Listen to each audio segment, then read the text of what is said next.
policies. An editorial on structural poverty and financialization. Written by Mr. Ish. The realization of our economic deprecation.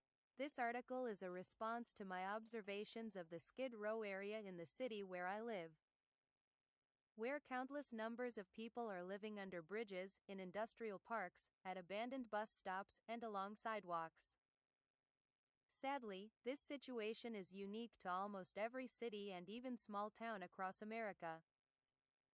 These communities have effectively sectioned off a small area for the untouchable, a place where you must fend for yourself because there is no police to help and no place for refuge. Imagine the working poor who live nearby and must navigate this lawless landscape daily just to stay safe. I have been extremely poor myself and dealt with similar situations in the building where I once lived. That visit certainly awakened my own difficult memories. Describing the area, the specific area in my city that has become a skid row, or has simply been completely abandoned by the local government, is now a no man's land. It lies between the heavily gentrified old downtown and the abandoned industrial section near the city. My city used to be designed so that factories, once the backbone of our economy, were built close to the downtown area. This allowed people who did not have transportation or who relied on public transit to easily reach their workplace if they lived in or near the city center. Even into the 1990s and 2000s, some companies were still operating near downtown. We had a meatpacking plant, a steel company, a lumberyard, and many small shops like car repair garages, parts stores, and welding shops. A few gas stations and small retail shops, like a Dollar General, along with many fast food places, also operated in that area. Since the old downtown had not been gentrified then, many people who lived or worked in that area used the services in the adjacent neighborhood. Gentrification began around 2008. A few years later, rent prices started to climb sharply in my town. Politicians then mysteriously agreed to a wage increase which resulted in rent prices going over the roof. As for the gentrified old downtown, no one can afford to live there now unless they belong to the upper class. The city also, in the name of progress and environmental stewardship, pushed the few remaining companies outside the downtown city limits, implicitly suggesting it is acceptable to go and pollute somewhere else. But not near the new, desirable downtown. P.S. The real downtown, separate from the old gentrified downtown, seems to be abandoned by my city government, and it is now turning into a new skid row in the making. This is telling me it will be gentrified soon, and all those people who live there will have to leave too. This story is not new, and if you live in North America, this phenomenon seems to be infecting every city and town, even small ones. But why? The financialization of the economy. The leaders of our country moved away from an industrial economy in this big dream of outsourcing industry in order to grow and compete globally. While countries like China pounced on the opportunity while various oligarchs deposited their excess wealth in Wall Street, our country, having no competitor after the USSR fell, felt the world was ours. And we no longer had to worry about the communists nor worry about our workers being infected by socialist ideas. After all, if the most prominent socialist in our country is a Zionist millionaire called Bernie Sanders, then believe me, there is no reason to worry. So the new system is in charge. The Wall Street mega global companies are free to do whatever they want. In the name of the free market, people can be disposed of. The saying at the place where I work is that you are a number, but my company cares only about its numbers. A worker can easily lose his or her job if the company's bottom line number is affected, so therefore you are less than a number. Here is a strange formula that explains the value of a worker. Worker equals infinity, 1 cent. That was a joke, a sad one. These publicly traded companies work for the sole purpose of inflating their stock value. The people in charge of those megacorporations care only about the value of the stock based on the quarterly market evaluation.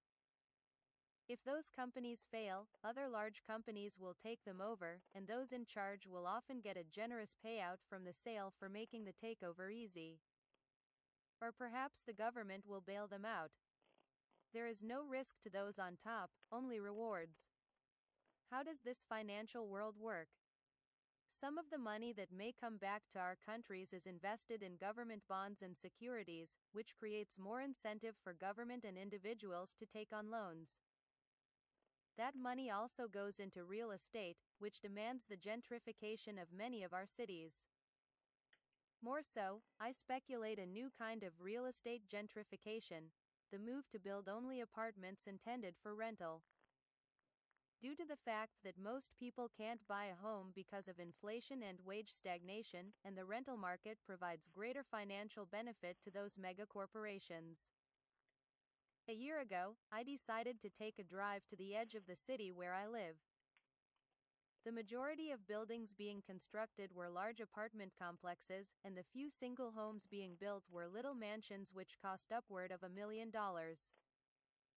Mind you, I live in the Midwest, and most people around here make less than $18 an hour, and many unskilled laborers make less than $11. The financial war. Did I fail to mention the wars?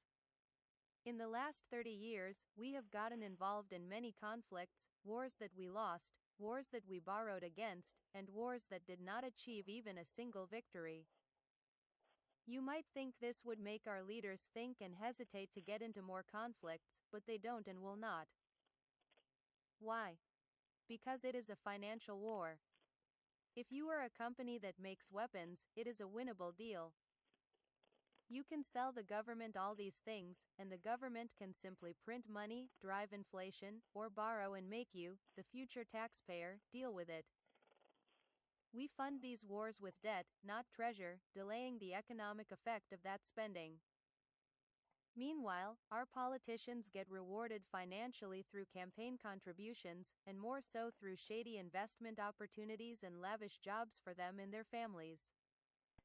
This has become so ridiculous that we have apps that advertise mirroring investments solely based on congressmen.